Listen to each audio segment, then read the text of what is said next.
levantarse más tarde. ¿Les avisaron a tiempo?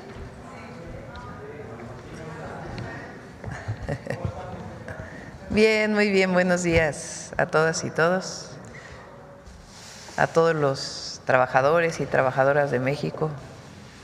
Nuestro agradecimiento siempre por hacer de México lo que es gracias a las y al pueblo de México y a las y los trabajadores. Siéntense, por favor.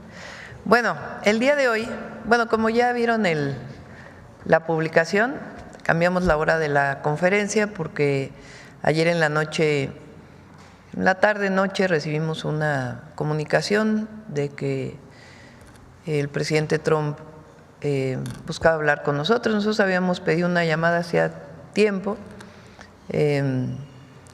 y entonces ayer nos hablaron de que hoy en la mañana a las 7:30 trataron de cuadrarse los horarios, pero no había manera, entonces decidí tomar la llamada a las 7:30, por eso se movió la conferencia. Fue una muy buena conversación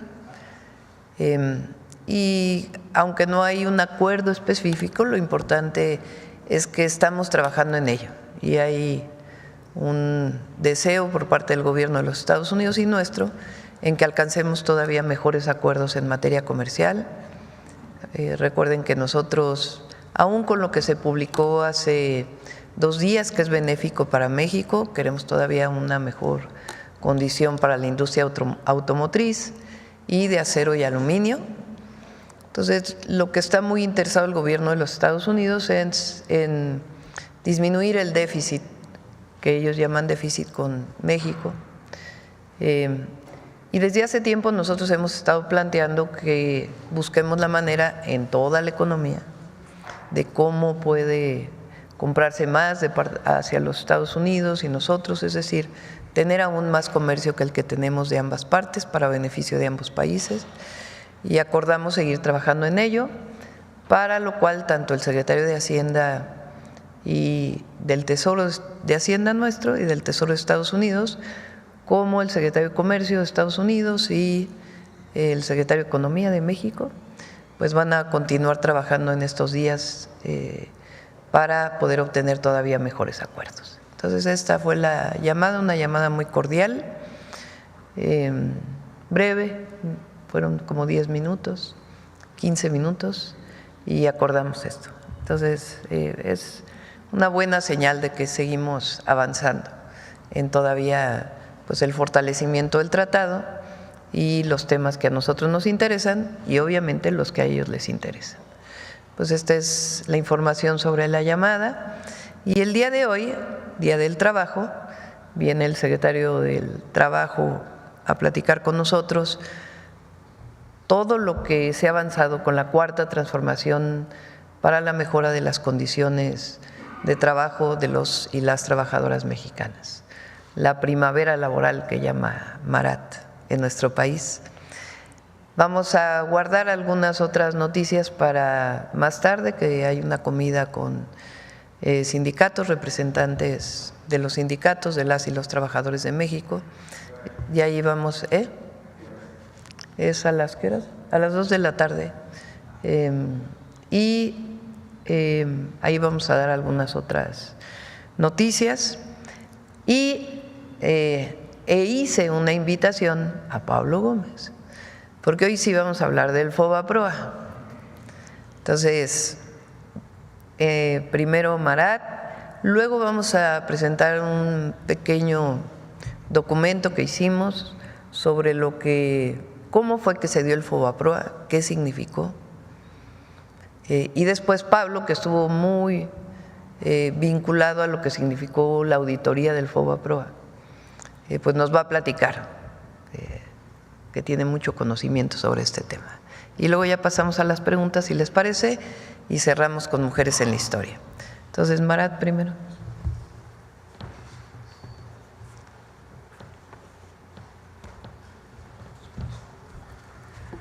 Con su permiso, Presidenta, muy buenos días a todas y todos. Me da mucho gusto estar en este espacio para compartir, pues primero una felicitación, un reconocimiento a las y los trabajadores de México por su gran contribución al desarrollo nacional y también en este Día Internacional del Trabajo, aprovechar la ocasión para destacar algunos de los logros, porque tenemos que decirlo, en los últimos años, tanto en el primer piso de la transformación como en el segundo piso de la transformación, se han tenido avances muy importantes en materia laboral, en la mejora de los ingresos de las y los trabajadores, también en las condiciones laborales, también restituyendo adeudos históricos que se habían tenido con estos sectores poblacionales, sobre todo los que fueron los más depauperados y precarizados en las políticas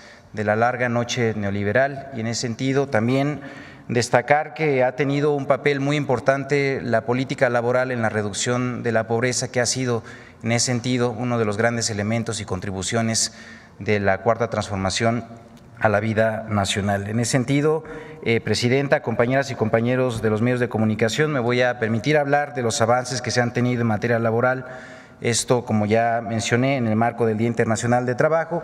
Y para comenzar, destacar justamente lo que hemos nosotros ya comentado. Vivimos un ambiente de primavera de los derechos laborales, de una ampliación que no se había tenido en décadas, y en ese sentido pues tenemos que destacar primero que, como ya ustedes lo conocen, el Banco Mundial recientemente señaló que México es el país de América Latina que más ha reducido la pobreza, esto con una disminución del 7%, estimando en ese sentido que son cerca de 9.5 millones de personas que salieron de la pobreza entre el año 2018 y 2024. Y esto pues también es achacable y muy fácilmente incluso detectable a partir de las políticas laborales. En esto ha tenido una contribución muy importante el ingreso laboral, que ha ido incrementándose en 19.2% en términos reales entre el año 2018 y 2024. También he de informar que recientemente se publicó en la encuesta nacional de ocupación y empleo correspondiente al mes de marzo, donde destaca que la tasa de desocupación alcanzó un mínimo histórico de 2.22%, que es la tasa más baja que existe en el registro de la NOE desde el año 2005. La última vez que se reportó una tasa cercana en ello fue en marzo de 2024 con un 2.28%.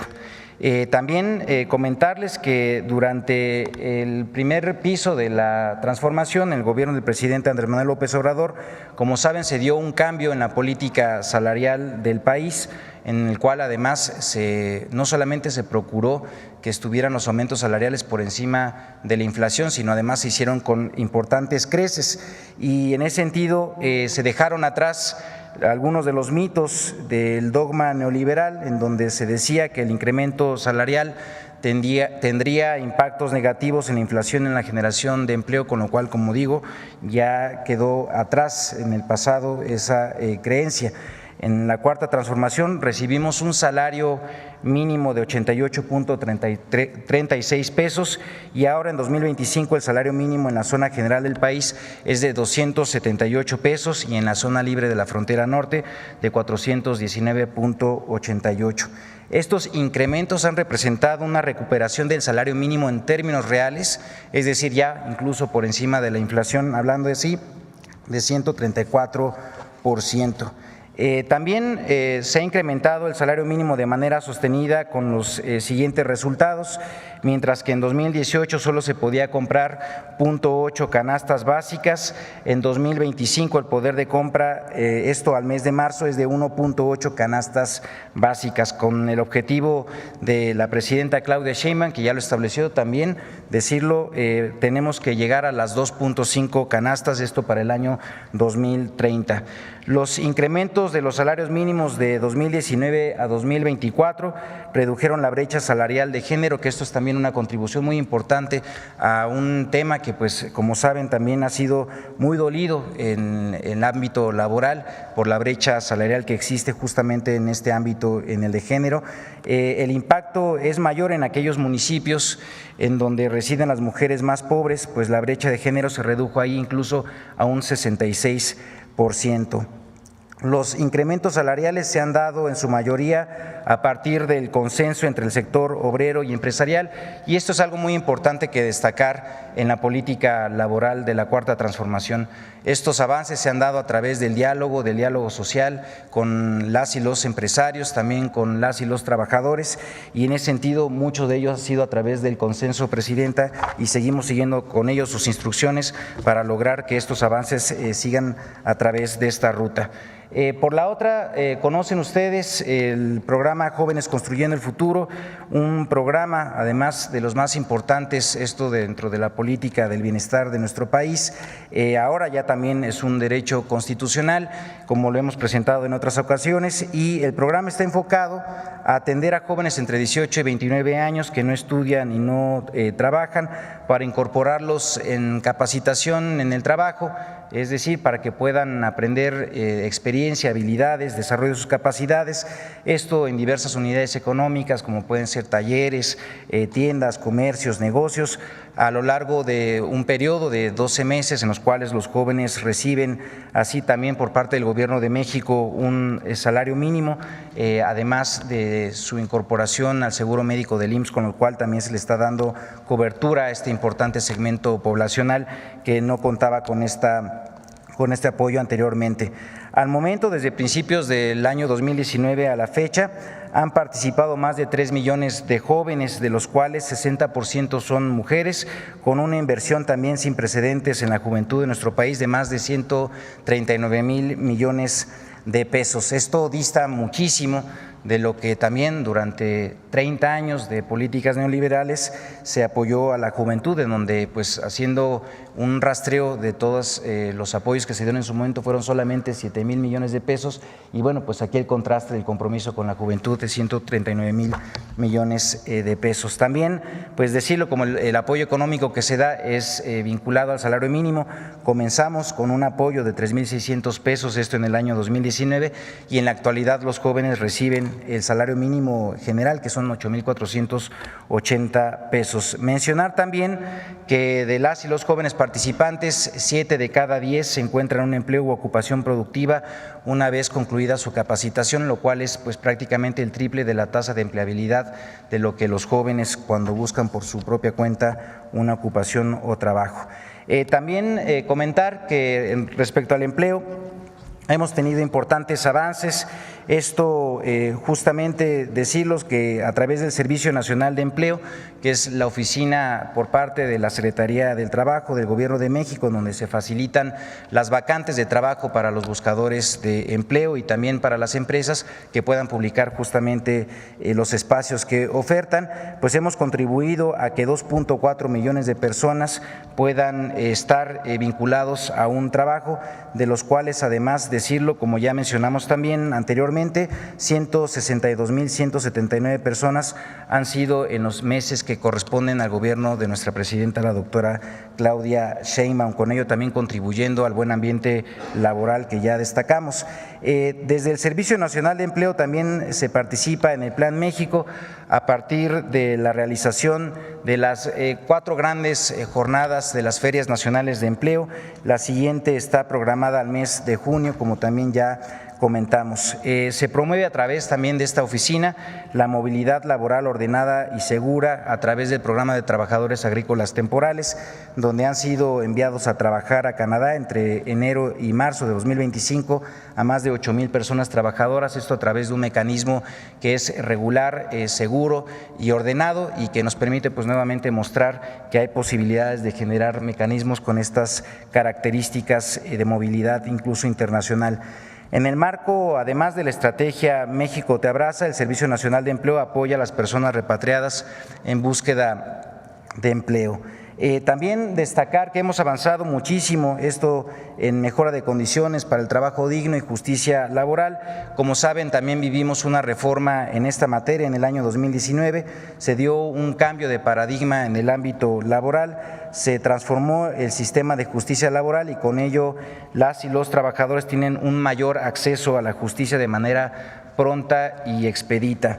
Y decirles que bueno, pues ya no existen los tiempos en donde el gobierno ponía y quitaba líderes sindicales. Ya no es más esta atribución informal por parte del gobierno que había en el mundo sindical. Ahora son las y los trabajadores quienes mediante el voto libre y secreto y directo eligen a sus dirigentes. Esto además se hace en seguimiento con el Centro Federal de Conciliación y Registro Laboral, que ha realizado más de 10,000 visitas de verificación para asegurar que los procesos sean libres y transparentes. Y también pues decir que se han implementado instancias conciliatorias previo a los juicios laborales, donde cerca del 75% de los conflictos se resuelven a través de la vía de la conciliación. Con ello también pues se está eliminando estas viejas prácticas, malas prácticas de la industria del litigio laboral y con ello pues facilitando la consecución de justicia para las y los trabajadores cuando sea así el caso.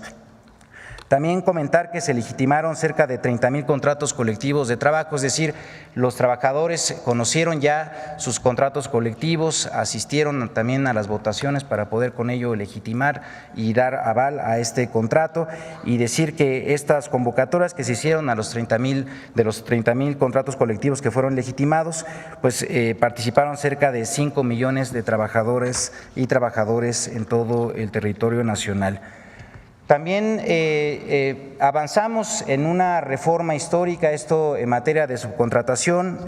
Con ello, en 2021 se implementó una reforma que lo que permitió fue que 3 millones de trabajadoras y trabajadores fueran reconocidos por sus verdaderos empleadores, con ello pues mejorando condiciones de las y los trabajadores. Esto también tuvo un impacto muy positivo en el reparto de utilidades, con un incremento del 166%, pasando de 87,000 millones de pesos que eran repartidos en utilidades en el año 2020 a la actualidad en 2023, que en este caso fue pagado ya para este año de 231,000 millones de pesos. Estamos pues ahora nada más esperando la actualización para este mes, que estamos justamente en el corte del pago de utilidades. Por otra parte, también comentar que siguiendo los compromisos de nuestra presidenta, avanzamos en un cumplimiento del compromiso 59 de los 100 compromisos del segundo piso de la transformación, y comentarles que el pasado 24 de diciembre del año 2024 se publicó en el Diario Oficial de la Federación la reforma a la Ley Federal de Trabajo en materia de plataformas digitales. Con esta reforma estamos justamente avanzando para cumplir que cerca de 272,000 personas que se tienen en registro, personas trabajadoras en plataformas, puedan ser reconocidas como trabajadoras y trabajadores subordinados. Se trata en ese sentido de una regulación innovadora que garantiza los derechos a todas y todos los trabajadores sin impactos en el modelo de negocio, que es pues además muy innovador, y también comentar que quedan resguardados los derechos de los trabajadores que participan en estas plataformas, es decir, siguen definiendo ellas y ellos los horarios de trabajo y también cuándo conectarse para trabajar. Quedan todos los trabajadores que participan en las plataformas ya de entrada cubiertos, esto en caso de accidentes de trabajo, que es justamente una ampliación que llega al total de beneficiarios que participan en estas plataformas. Y bueno, también comentarles que la reforma entrará en vigor, esto siguiendo la propia implementación de la misma, el día 22 de junio y con ello ya estará iniciando también el piloto obligatorio para las empresas de plataformas digitales. Y bueno, pues comentarles también que lo que nos ha pedido nuestra presidenta es que avancemos con el caso de la mina de Pasta de Conchos. Como saben, pues es un caso muy emblemático. Este es parte de los compromisos también del gobierno de nuestra presidenta, el número 61, y desde la Secretaría de Trabajo encabezamos estas tareas de coordinación para el rescate de los mineros fallecidos en Pasta de Conchos. Hasta el momento se han rescatado 16 mineros, de los cuales 12 ya fueron entregados a sus familiares. También en lo relativo, como mencionaba, a trabajo digno, pues simplemente comentar que también se reconoció en la Ley Federal de Trabajo el trabajo en el hogar hemos regulado justamente eso para dar también condiciones de seguridad social a un importante segmento poblacional que trabaja en estas actividades. También aumentaron los días de vacaciones de 6 a 12 en el primer año laboral. A través de Fonacot, del Infonacot, también se han diseñado nuevos productos para el otorgamiento de crédito a mujeres, esto con tasas preferenciales, y también se eliminaron las comisiones de apertura de crédito. Por otra parte, después de 53 años de que no se había actualizado la tabla de enfermedades en el trabajo, también se hizo una actualización de la misma, se incluyeron incluso enfermedades derivadas de el trabajo para las mujeres y otras también enfermedades que no estaban anteriormente registradas. Y por la otra avanzamos en el reconocimiento del teletrabajo, esto con la NOM 37. Y bueno, pues estos son en síntesis algunos de los puntos de las medidas, de las políticas que se han implementado en los últimos años, esto para la mejora de condiciones de las y los trabajadores. El día de hoy, como ya también comentó nuestra presidenta, pues se va a tener una reunión con los representantes sindicales, con los líderes del mundo del trabajo, esto a las 2 de la tarde. Ahí también pues se va a tener un diálogo con ellos y particularmente pues bueno, se van a hacer anuncios que ya en su momento dará a conocer nuestra presidenta. Es cuanto. Muchísimas gracias.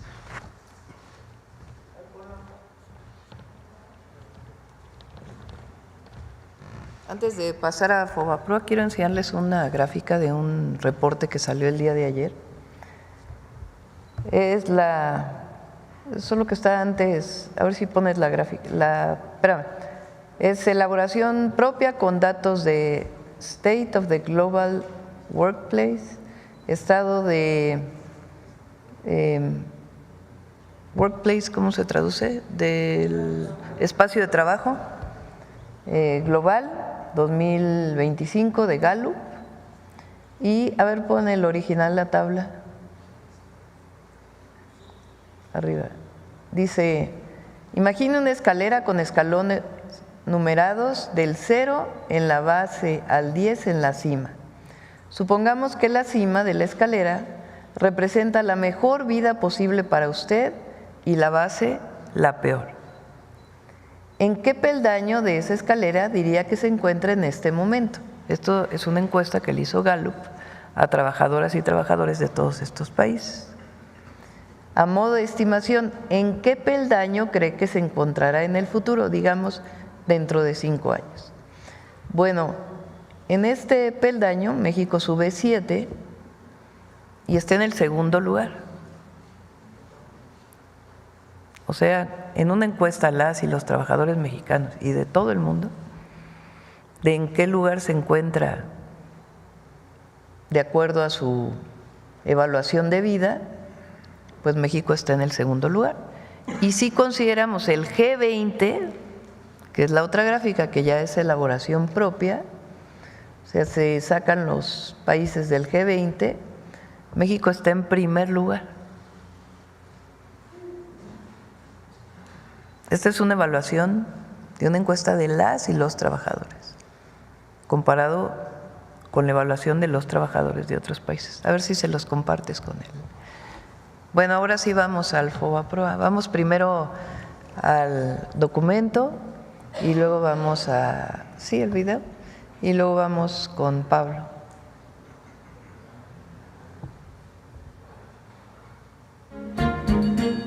La historia del Fondo Bancario de Protección al Ahorro, FOBAPROA, es la historia de una estafa, de una red de corrupción entre el poder político y el poder empresarial y del saqueo más grande en la historia contra la economía del país y de millones de mexicanos. El FOBAPROA surgió en 1990 durante el gobierno de Carlos Salinas de Gortari, con el objetivo de darle liquidez a los bancos recién privatizados para que en caso de crisis y devaluaciones entrara al rescate de sus deudas y otorgarles capital. Originalmente el FOBAPROA era un fideicomiso privado administrado por el Banco de México. El FOBAPROA tenía un precedente directo. En 1983 se creó en el Banco de México el Fideicomiso de Cobertura de Riesgos Cambiarios FICORCA, con más de 10,000 millones de dólares para beneficiar a empresas establecidas en México que tuvieran deudas en dólares. Su primer director fue el entonces joven economista Ernesto Zedillo Ponce de León, recién doctorado en la Universidad de Yale. El FICORCA, como el FOBAPROA, fue un instrumento para beneficiar a grandes empresarios que contribuyeron a las campañas políticas del PRI y al ascenso de la nueva élite de tecnócratas. FICORCA benefició al menos a 209 empresas que pertenecían a los 30 grupos empresariales más poderosos. En diciembre de 1994, tras el final trágico del sexenio de Carlos Salinas de Gortari y ante el escenario de un enorme déficit en la cuenta corriente, a su llegada a la presidencia de la República, Ernesto Zedillo decidió devaluar el peso de manera discrecional, avisando solo a un grupo selecto de empresarios nacionales y extranjeros, provocando con ello una fuga de capitales súbita, el aumento de las tasas de interés y la consecuente quiebra de millones de empresas y de mexicanos que no pudieron pagar sus deudas con los bancos. La cartera vencida se disparó en 150% en solo unos meses. El efecto fue tal que entre 1994 y 1996 la población en pobreza aumentó en 17 millones de personas, para sumar un total de 64 millones de personas en pobreza. Como consecuencia del error de diciembre, durante ese sexenio la moneda mexicana perdió más de la mitad de su valor, pasando de 3.4 pesos por dólar a 9.4 pesos por dólar. El gobierno de Ernesto Zedillo decidió endeudarse con 50,000 millones de dólares frente al gobierno de Estados Unidos y del Fondo Monetario Internacional, elevando a 164,000 millones de dólares la deuda externa, cifra sin precedente en la historia del país. Zedillo firmó una carta de intención con el FMI para acelerar el proceso de privatización de empresas estatales, elevar las tasas de interés de manera inusitada, lo que provocó la quiebra de cientos de miles de familias y generó el famoso efecto tequila de la recesión económica mexicana. El único rescate aprobado desde el exterior y operado por el gobierno de Zedillo fue a los grandes empresarios y a la banca en quiebra, que fue el antecedente para que grandes bancos extranjeros se quedaran con la banca mexicana. Con el pretexto de evitar una crisis financiera mayor, Zedillo ordenó comprar la deuda privada de bancos y empresas en forma de pagarés que se canalizaron al FOBAPROA, equivalentes al 11% de toda la economía mexicana. En el verano de 1998, con el apoyo de los votos del PAN y del PRI en el Congreso, la administración zedillista convirtió esa deuda privada en deuda pública y el FOBAPROA pasó a ser el Instituto para la Protección del Ahorro Bancario, IPAB. En beneficio directo de bancos como Bancomer, Inverlat, Banamex, Unión, Santander Mexicano, Serfín y Banpaís. La deuda original de 552,000 millones de pesos se convirtió en deuda pública. Al cierre del 2000, el último año del sexenio de Zedillo, esa deuda había crecido a 705,000 millones de pesos y en 2023 ascendía a 1,096,877,7 millones de pesos. En un cuarto de siglo, creció más de 100%, aunque ya se habían pagado más de 1,376,000 millones de pesos solo en bonos del IPAB.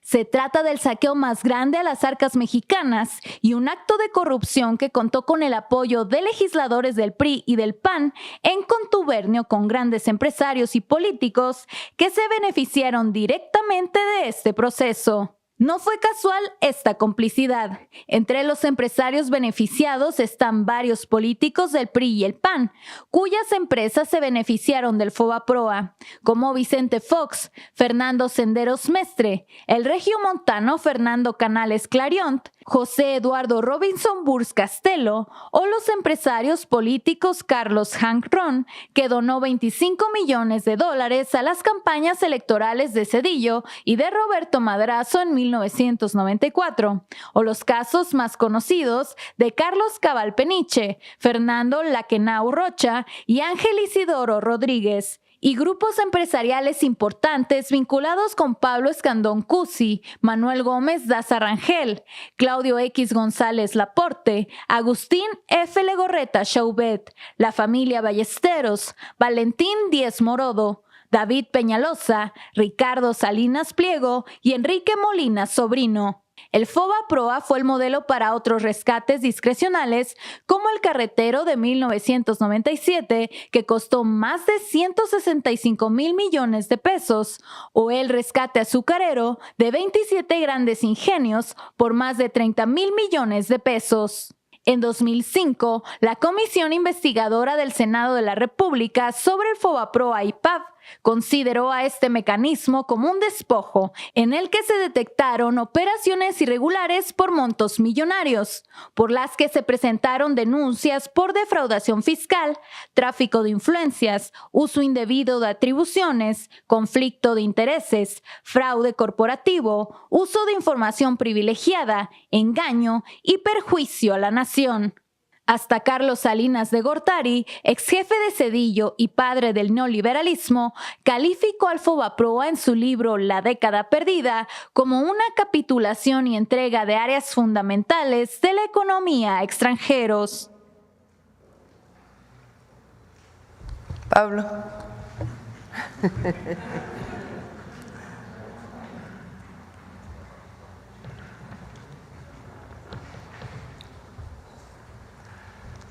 Muchas gracias, Presidenta. Felicidades a ustedes como trabajadores, el Día Internacional de los Trabajadores. No se preocupen, no voy a leer esto.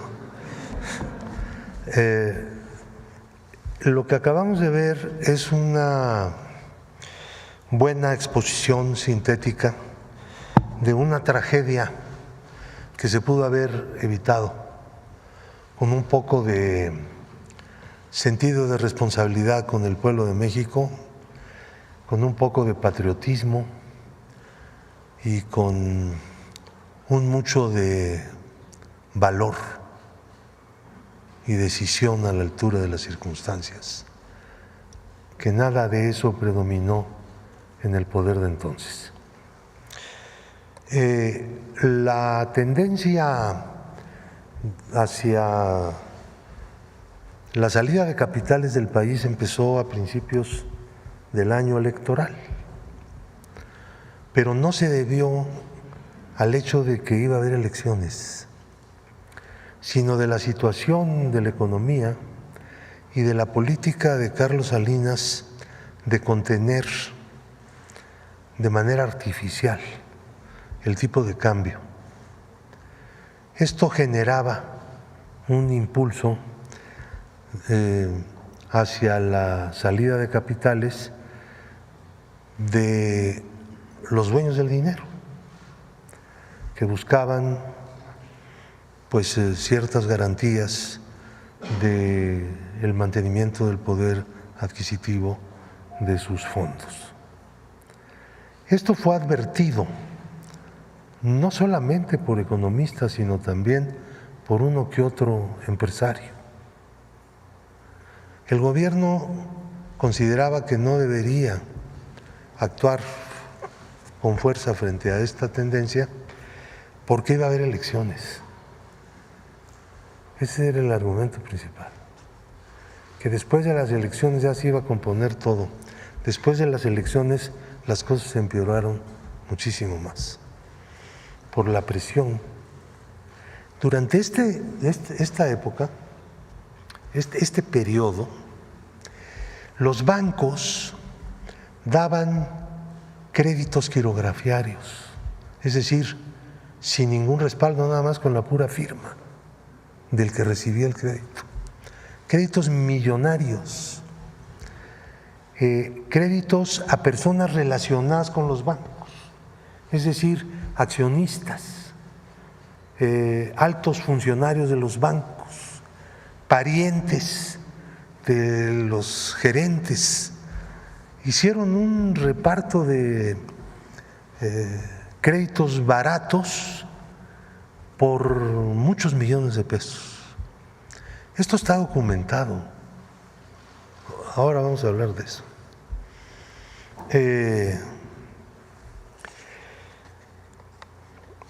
Claro, en el momento en que estalla la crisis, el secretario de Hacienda dice, y el nuevo presidente dice, es que no sabíamos nada de los bonos que había estado Salinas emitiendo.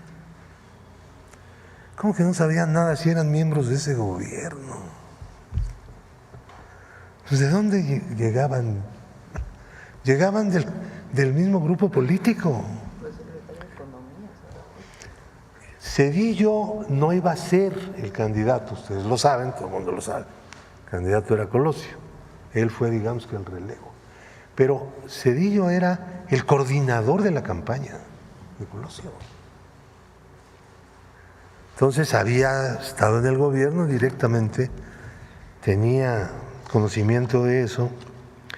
Su carrera como funcionario alto pues fue en el fideicomiso para cubrir los riesgos cambiarios, que era pues un instrumento para sustituir confianza por soluciones a los problemas de deuda en dólares de los empresarios. Perdón. Entonces, veamos cómo se hizo, cómo se construyó este edificio de FOBAPROA. El FOBAPROA empezó a operar dando bonos, fondeando a los bancos que tenían dificultades de cobro.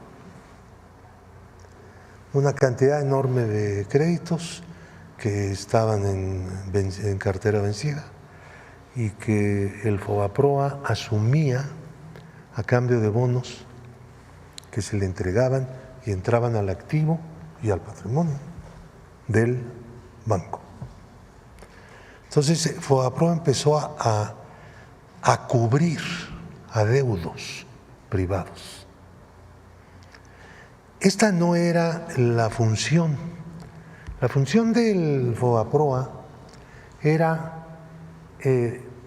una especie de seguro para proteger el ahorro bancario.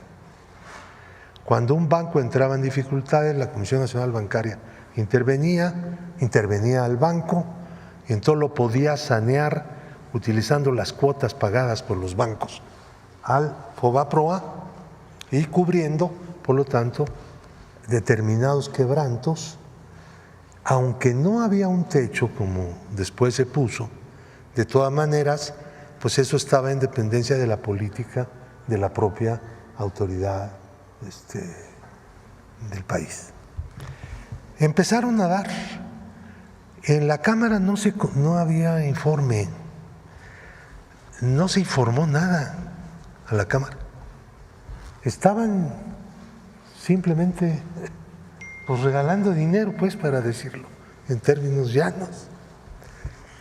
Hasta que hubo ahí una pequeña rebelión y dijeron, bueno, pues tienen que informarnos. Y fueron a informar. El asunto era mucho peor que lo que suponíamos. Las cosas ya estaban en un nivel verdaderamente insostenible. ¿Quién va a cubrir todo esto? Del desastre. La economía del país estaba mal, la inflación galopaba, el tipo de cambio llegó hasta 11 y pico, venía desde 3 con la reforma, ¿se acuerdan? El cambio de los pesos llegó hasta 11. Bueno, entonces se hicieron dos bandos. Hay en México y en la historia una tendencia a que haya dos bandos. por más que se hacen esfuerzos para que haya más bandos, ¿no? Hay países donde hay más. En México siempre hay la tendencia de que haya dos posiciones, dos bandos. Al principio no era así, aparentemente. La primera proposición era mantener la política que se había iniciado con el programa de rescate. Cubrir sobre la base de unas reglas muy laxas los créditos que los deudores, los grandes deudores, no podían pagar. El programa para pequeños deudores era aparte. Lo separaron porque eran cantidades mucho menores y el regateo era mucho mayor, o sea, al pequeño deudor le tocaba cubrir un porcentaje mayor del adeudo por una razón, porque muchos de ellos eran hipotecarios. ¿Y qué? Si no pagaban, perdían la casa. Entonces los podían extorsionar, vamos a decir, así. Entonces, ese programa que todavía subsiste como el rastro, como un adeudo, nunca tuvo una importancia grande. Ellos presumían mucho de su programa de pequeños deudores, pero les salió baratísimo y los pequeños deudores pues tuvieron que pagar una buena parte. Los grandes deudores, pues no, así no fue la historia. Era muy laxa la norma. Entonces, la segunda propuesta era que el gobierno de México asumiera acciones sin derechos corporativos, que los dueños de los bancos siguieran manejando los bancos y el gobierno no interviniera en la administración. Tuviera, con la emisión de bonos,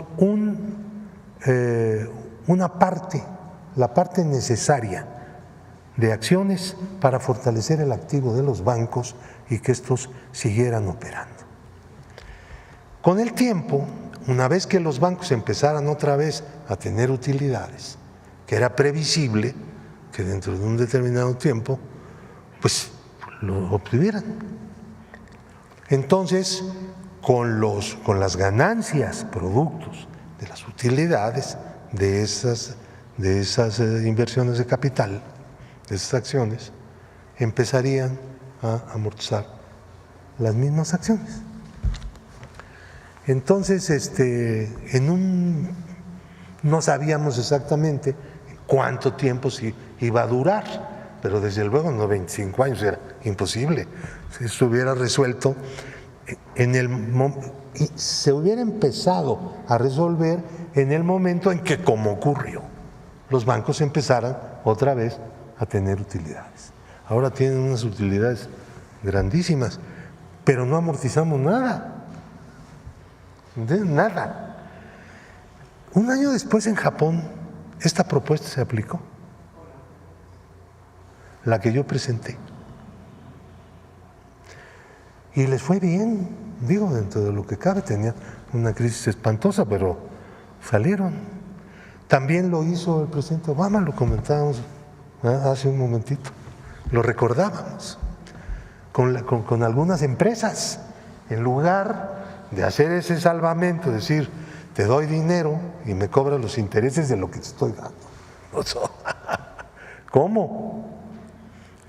Era este sistema, que duró poco tiempo en la política de Obama de salvamento de empresas grandes. Algunos bancos entonces quebraron, los dejaron quebrar, pero lo que estaban protegiendo era la economía, la producción. Y lo hicieron bien. Bueno, del mundo entero, el que peor lo hizo fue México, que es una cosa muy fea. Porque ahí está la deuda. Dicen algunos políticos del viejo régimen, que la deuda de un país no se paga nunca. ¿Cuál es el problema? ¿Cierto? No se trata de eso, no se paga nunca. ¿Saben por qué? Porque se paga todos los días. Porque nadie se hace pobre por deber, se hace pobre por tener que pagar los intereses de lo que debe.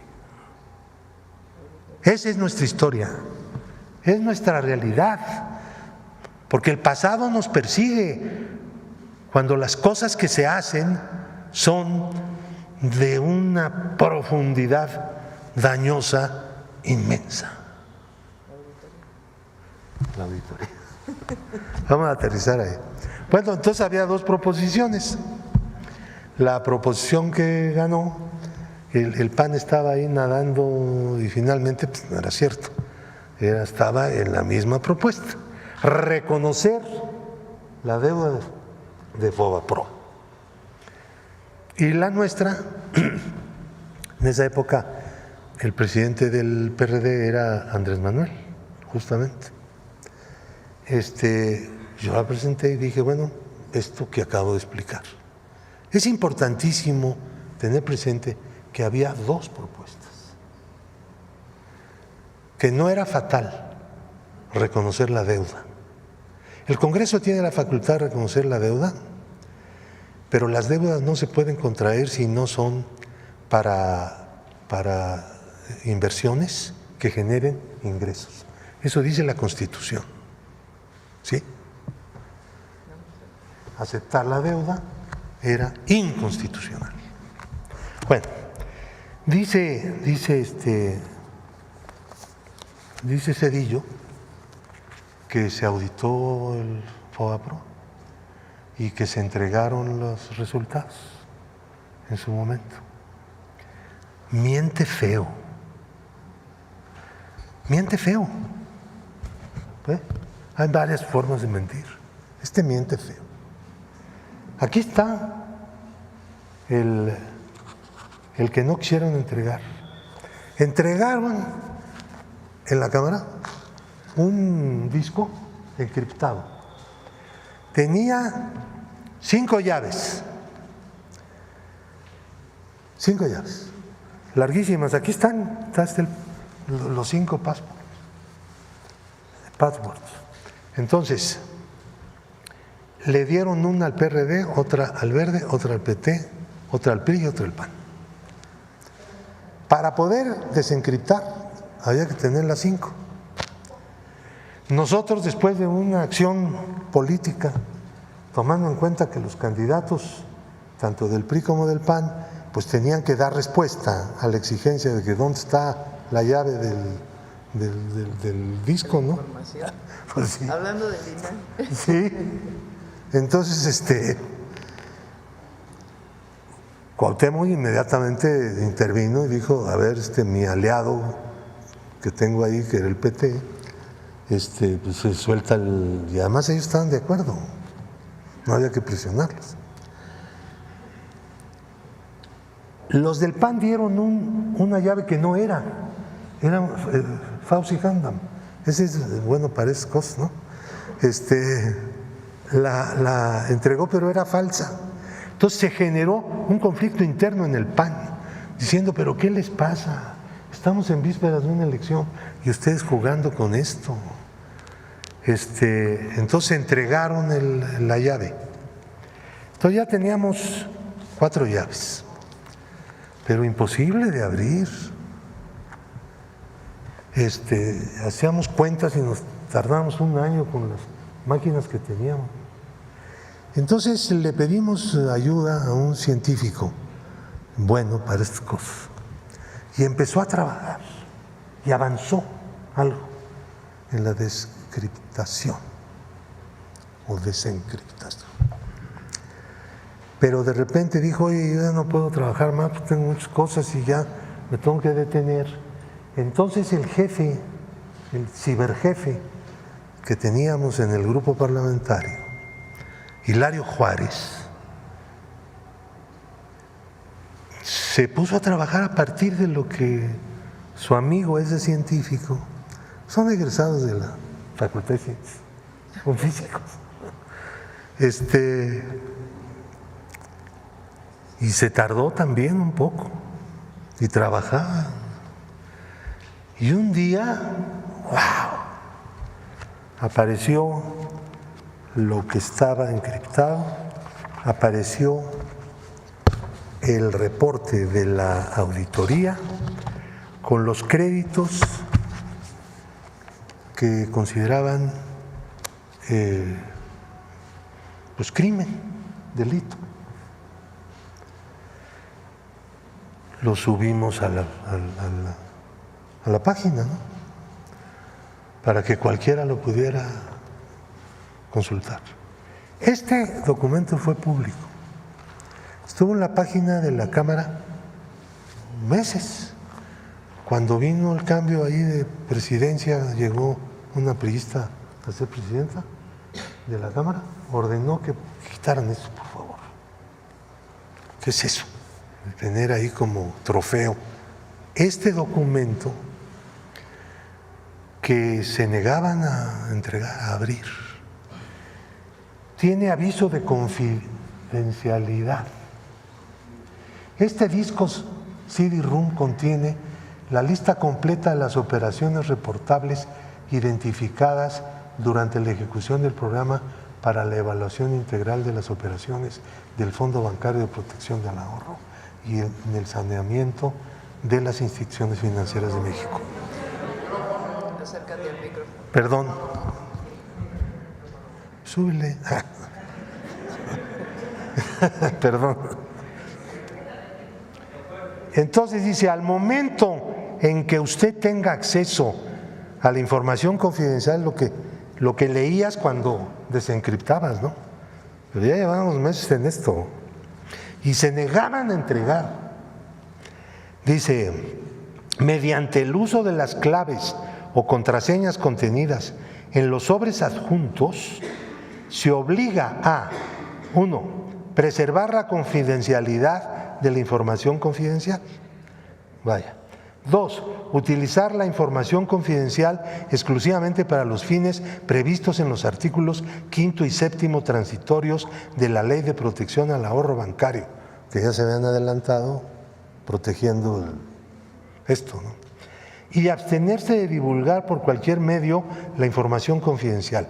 En caso de que la información confidencial llegara a estar en el dominio público, las instituciones de crédito y sus clientes podrían sufrir daños irreparables.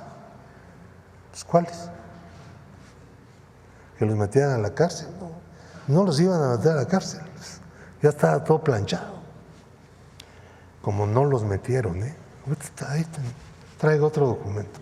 Si llegara a divulgarse por cualquier medio la información confidencial, podrían verse afectadas ciertas investigaciones de carácter administrativo y judicial. Al contrario, esta era la presión para el MP, pero no funcionó. Ellos tenían el MP.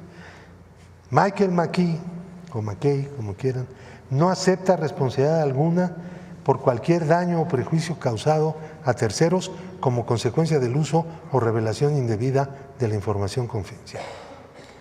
Y aquí está la lista.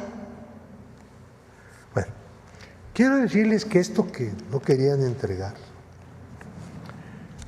en efecto no es una cantidad muy grande, pero sí más o menos pesada. El problema es que esto violaba la regla laxa de ellos mismos.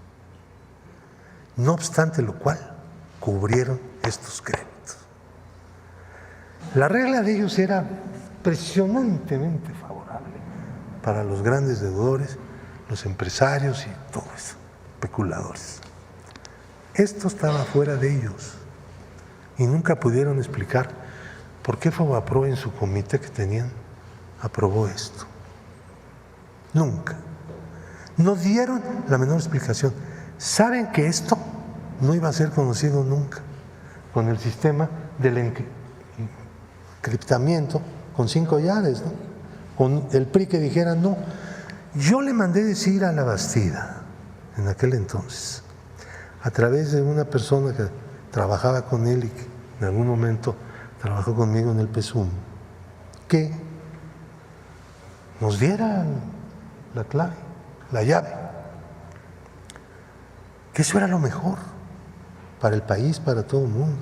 La transparencia más elemental. Me mandó decir que no. No sé si porque no podía o porque no quería o por las dos cosas. Eso nunca lo dijo, se hizo el desentendido. Este documento se conoció en su momento. Se está negando su existencia.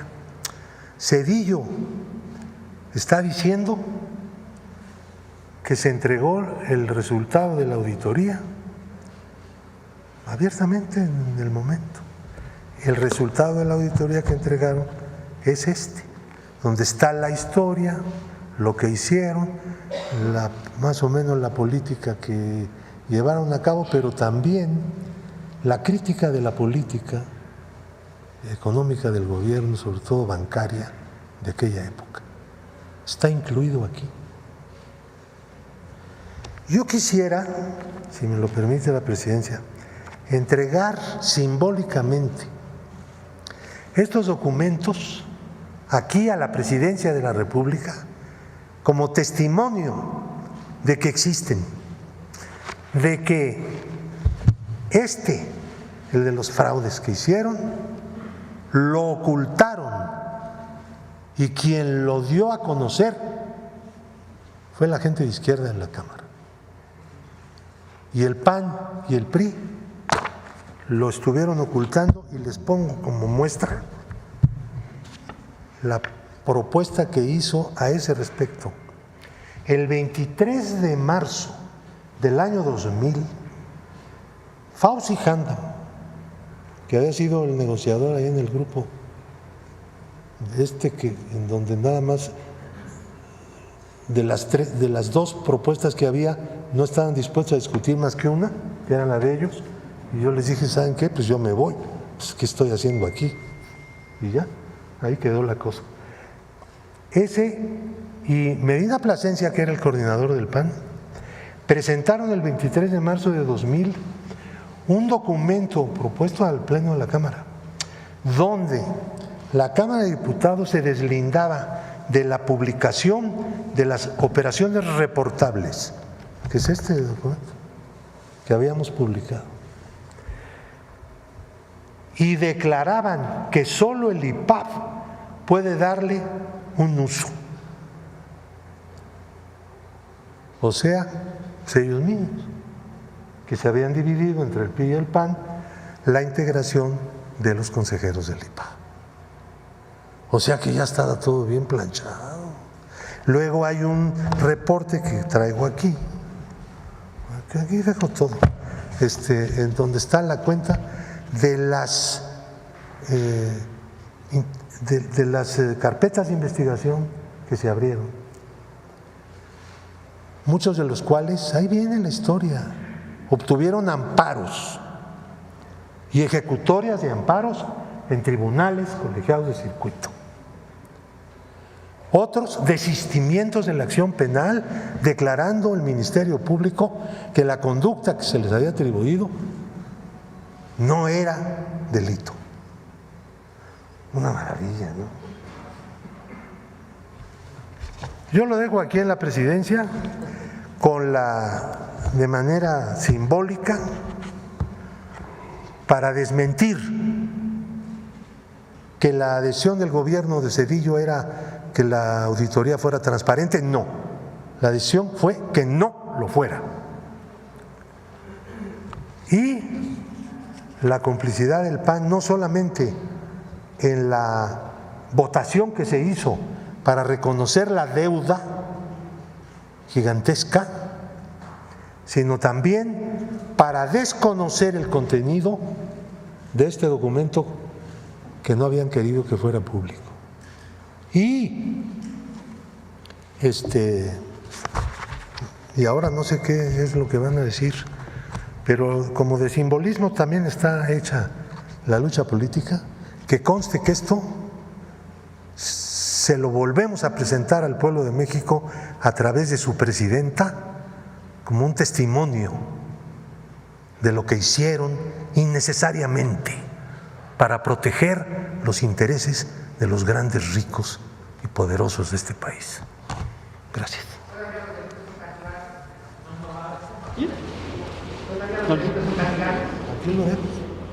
Ya lo haremos público. Espérenme nada más. Espérense tantito. Vamos a poner una encuesta. Digo nada más para que se hizo en septiembre del 2024. Digo, para ver a quién escogieron como vocero la oposición, ¿no? Porque ahora su vocero resulta que es Zedillo. Pues miren nada más el vocero que escogieron. La encuestadora Encol preguntó el 24 de septiembre del 2024, de los siguientes personajes que le voy a mencionar, dígame por favor para usted quién ha sido el mejor presidente. 68% Andrés Manuel López Obrador, 6% Vicente Fox Quesada, 5% Enrique Peña Nieto, 4% Felipe Calderón Hinojosa. No, ya estar más abajo que Calderón está difícil. 4% Ernesto Zedillo. 3%, 4% Felipe Calderón Hinojosa. 3%, gracias por la corrección, Ernesto Zedillo Ponce de León. Le ganó ninguno. Salinas no lo pusieron, yo creo. Pero bueno, de todos esos se escogieron al que la gente recuerda como uno de los peores presidentes. Porque vale la pena nada más. Porque no sé si se han dado cuenta de que ahora todos hablan de lo mismo y reconocen a Zedillo. Y es importante, repito, para los jóvenes, porque para los que estamos más grandes nos acordamos de aquel terrible sexenio, por supuesto de la noche neoliberal, pero de aquel terrible sexenio que le causó tanto dolor a millones de familias, que de la noche a la mañana pasaron sus deudas de poquito que debían al triple, al cuádruple, al quíntuple, por el incremento en las tasas de interés, deudas impagables para quien compró su casa con crédito, para quien pidió un pequeño préstamo para su negocio.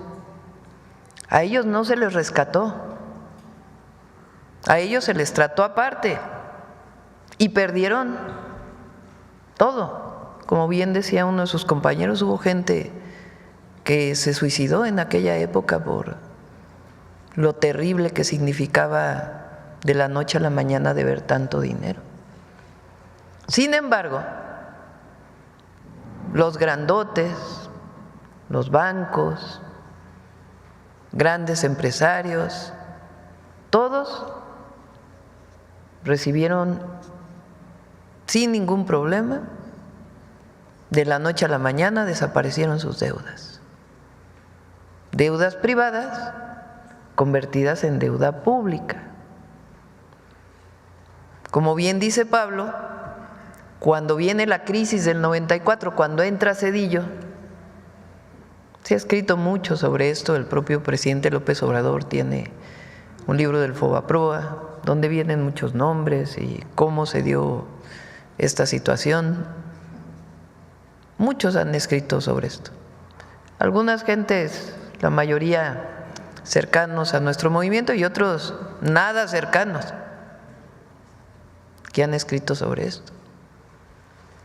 Entonces el Fobaproa se empieza a usar para rescatar a los grandes,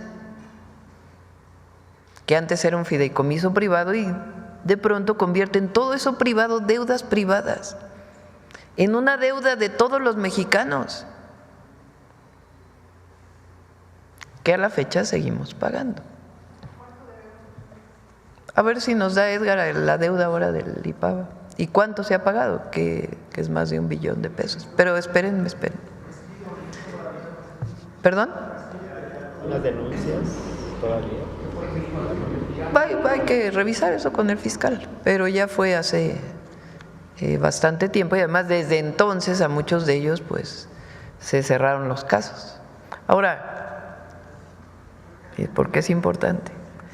Ustedes digan, bueno, fue una mala decisión, como bien dice Pablo, no era la única propuesta y muchos otros países que tuvieron situaciones como estas optaron por opciones distintas para rescatar la economía.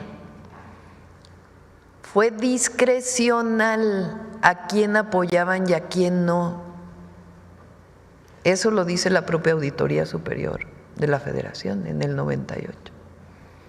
No solamente fue una mala decisión, sino que además a quienes rescataban era absolutamente discrecional. Vicente Fox, el siguiente presidente de México, se benefició del FOBAPROA a sus empresas, como muchos otros políticos. ¿De quién dependía?